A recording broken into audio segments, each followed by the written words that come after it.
হাসিনার অফিসাররা আজকে সেই কাহিনীগুলোকে পরাজিত করে দিয়েছে। তারা হার মানছে বেনজির সাবেক সেনা প্রধান আজিজদের কর্মকাণ্ডের কাছে। সেইখানে যে জৌলুস, সেই সমস্ত কাহিনীর মধ্যে সেই জৌলুস হার মানছে শেখ হাসিনার কর্মকর্তা। শেখ হাসিনা কি জানতেন না? পিছনে আসেন ভাই। আওয়ামী সরকার কি জানতো না? একজন পত্রিকার সম্পাদক যদি জানেন, কিন্তু ভয়ে গুম খুনের ভয় লিখতে পারেনি, বেনজিরের ভয় লিখতে পারেননি। তিনি নিজে বলছেন, তো শেখ হাসিনা জানতেন না? জানতেন। উনি প্রশ্রয় দিয়েছেন। পৃথিবী তো ছোট হয়ে এসছে, প্রযুক্তির প্রসার, কোনো কথা কোনো জায়গায় আটকা থাকছে না, বেরিয়ে যাচ্ছে। আবার সেই কথাগুলো কোনো না কোনো ভাবে ফিরছে। মুখ লুকাবেন কোথায় প্রধানমন্ত্রী? মুখ তো লুকাতে পারছেন না। তাই কিছু লোক দেখাতে হলেও ব্যাংকের অ্যাকাউন্ট জব্দ, ওই কি বলে যে কত ফ্ল্যাট কত জমির কাহিনী পত্রিকায় উঠছে, কিছু লোক দেখানো তিনি কাজ করছেন।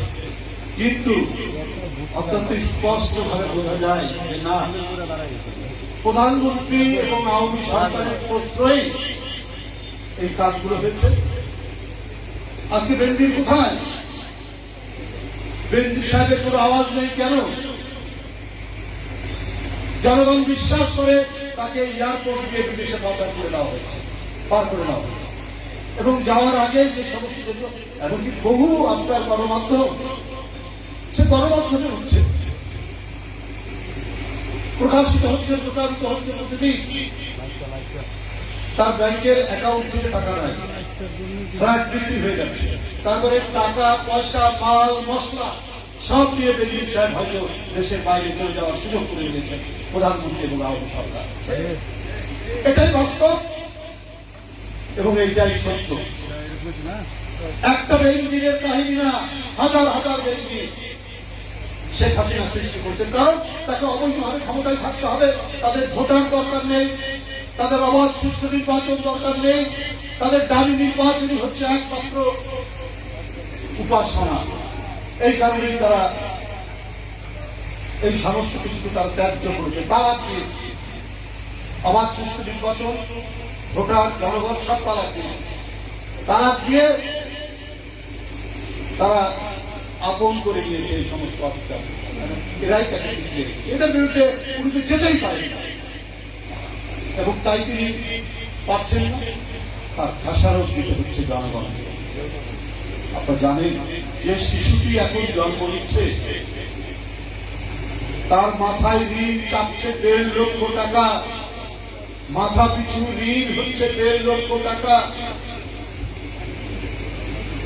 এটা আমার কথা নয়, দেশের প্রখ্যাত অর্থনীতিবিদ দেবপ্রিয় ভট্টাচার্য এই কথা বলেছেন।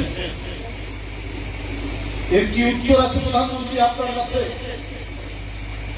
এই নবজাতক শিশুর মাথায় যে ঋণটি ধার্য হয়েছে সেটা কেন? কারণ জনগণকে ভর্তুকির টাকা দিতে হচ্ছে, বিদ্যুতের বকেয়া বিল 50,000 কোটি টাকা দিতে হচ্ছে, আর ঋণ জমছে প্রতিদিন জনগণের ঘাড়ের উপর, শিশুর উপর, কিশোরের উপর, তরুণের উপর। এই পরিস্থিতির মধ্যে দিয়ে দিনাতিপাত করতে হচ্ছে দেশের মানুষকে। আর শেখ হাসিনা মনে করছেন এইভাবেই বোধহয় উনি টিকে যাবেন। কারণ উনি সবসময় এই বন্ধুত্বের মতো মানুষ, আজিজদের মতো মানুষ এবং নির্বাচন কমিশনের কাজী হাবিবুল আউয়ালের মতো মানুষ পছন্দ করেন। প্রধান নির্বাচন কমিশনার উনি 7ই জানুয়ারির নির্বাচন দেখলেন। উনি প্রথমে এসে বললেন যে অবাধ সুষ্ঠু নির্বাচনের ব্যাপারে কেউ কোনো বাধা দিতে পারবে না। 7 নির্বাচন দেখলেন, দামি নির্বাচন, জনগণ বর্জন করেছে, 3% ভোট পড়েনি। কিন্তু প্রধানমন্ত্রীর অফিস থেকে কম্পিউটারে টাইপ করে যে পার্সেন্টেজ, যে শতকরা হার নির্বাচন কমিশনে যাবে, সেই নির্বাচন প্রধান নির্বাচন কমিশনার নির্বাচনের দিন বিকালবেলা সেটা বলবেন। ও ভোট কেন্দ্রে কি হলো, কত ভোট করেছে সেটি তার দরকার নেই। প্রথমবার চতুর্থ দফা উপজেলা নির্বাচন, চতুর্থ দফায় নির্বাচনের শেষে উনি বলে দিলেন 40%। আমরা জানি, জনগণ জানে, ভোটাররা জানে, যারা যায়নি তারাও দেখেছে ভোট সেন্টারগুলোর কি হাল, কি দশা, লোক নেই, সকাল থেকে জনশূন্য।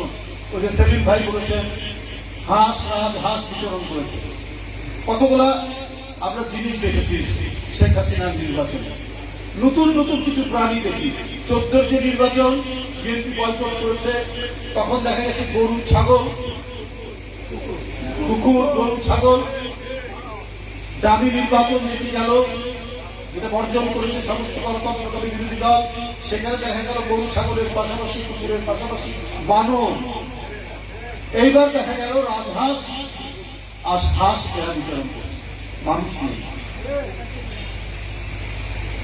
তো প্রধান নির্বাচন কমিশনকে বলা হলো কি ব্যাপার, আমরা তো কেউ দেখলাম না। বলছে না, এখন তো ধানের মৌসুম, মানুষ বড় ধান কাটছে। তখন কিন্তু ধান কাটা অলমোস্ট শেষ হয়ে গেছে, আর ঝড় বৃষ্টির ক্ষতি। এবার তো ঝড় বৃষ্টি হয়নি। প্রধান নির্বাচন কমিশনারকে এই কথাগুলো বলতে হবে। এই কথাগুলো না বললে পরে ওনার চাকরি থাকবে না শেখ হাসিনার কাছে। এবং এই কারণে শেখ হাসিনা একবারে আগুনে পুড়িয়ে পুড়িয়ে খাঁটি সোনার মতো আওয়ামী লীগার খুঁজে নিয়ে এসে নির্বাচন কমিশনে বসিয়েছেন।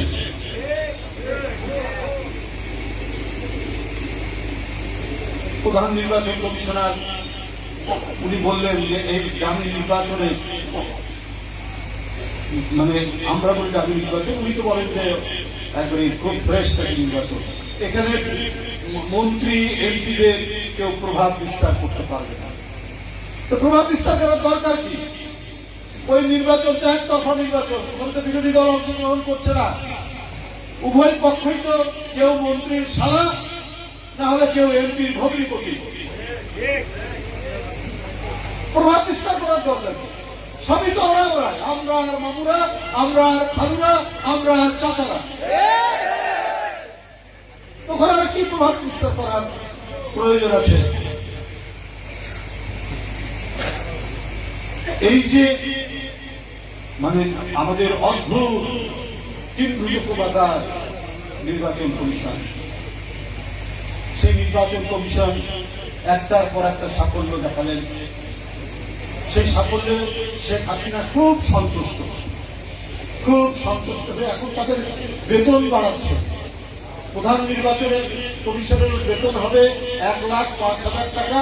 এর উপরে আবার মূল বেতনে 50% ভাতা পাবেন, অর্থাৎ 1,55,000 টাকা বেতন হবে প্রধান নির্বাচন কমিশনারের, আর কমিশনারদের হবে 95,000 টাকা। এবং এর যে 50% ভাতা পাবেন তাতে প্রায় 1.5 লক্ষ টাকার কাছাকাছি চলে আসছে। কারণ শেখ হাসিনার জন্য এই নির্বাচন কমিশন যে কাজটি করে দিয়েছে, কিভাবে গ্রামীণ নির্বাচন করতে হয়, কিভাবে শেখ হাসিনার নির্দেশে কত শতকরা কত ভোট করেছে, সেটা শেখ হাসিনা যেভাবে বলে ওইভাবে তিনি বলে। সুতরাং এতগুলো কাজ, এতগুলো অবদান রেখেছে এই দামি সরকার, দখলদার সরকারের প্রধানমন্ত্রীর জন্য।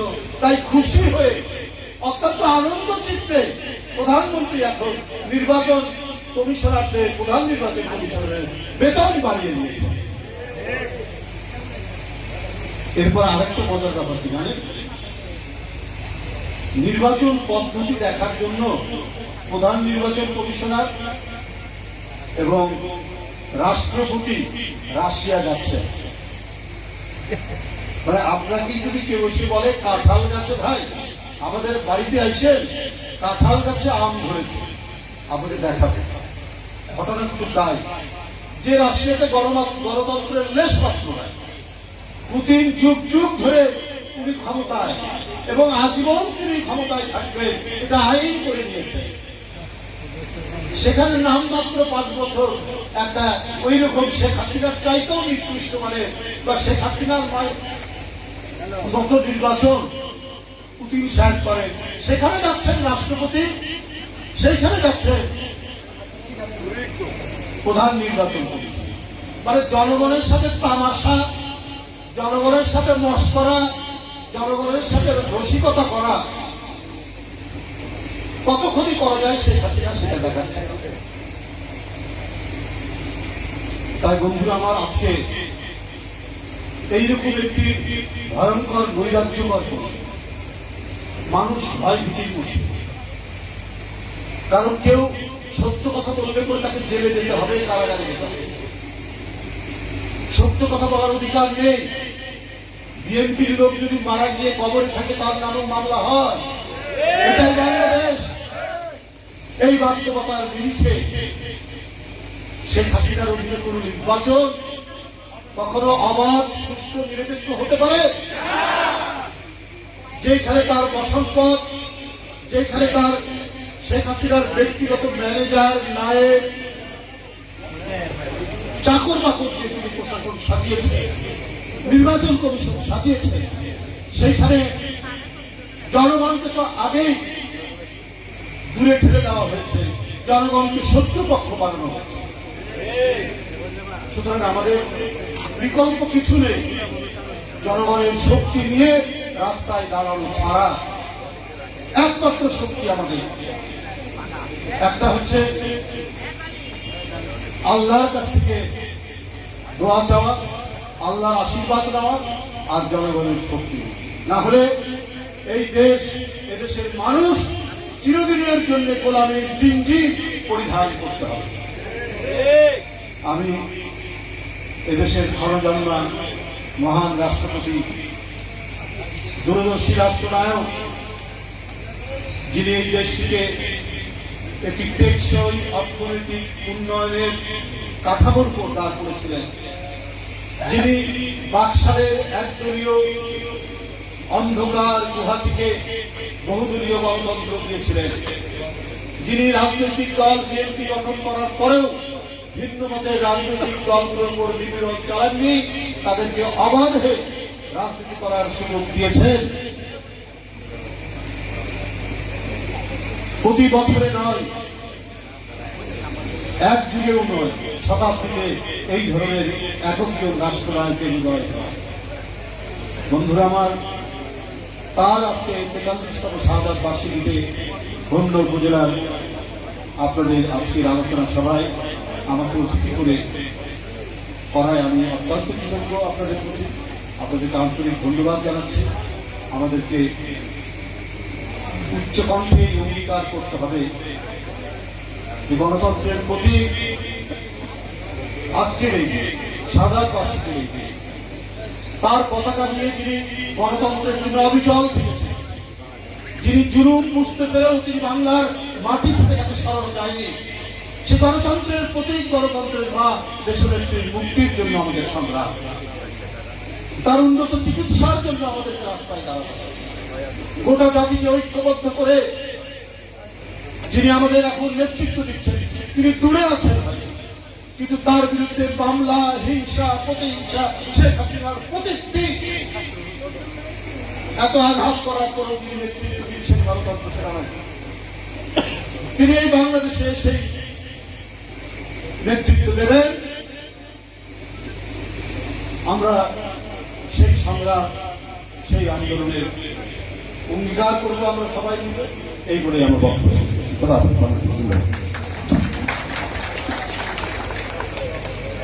ধন্যবাদ আমাদের আজকের মাননীয় প্রধান অতিথি, ওনার সুন্দর বক্তব্য আপনারা শুনেছেন। এখন আমাদের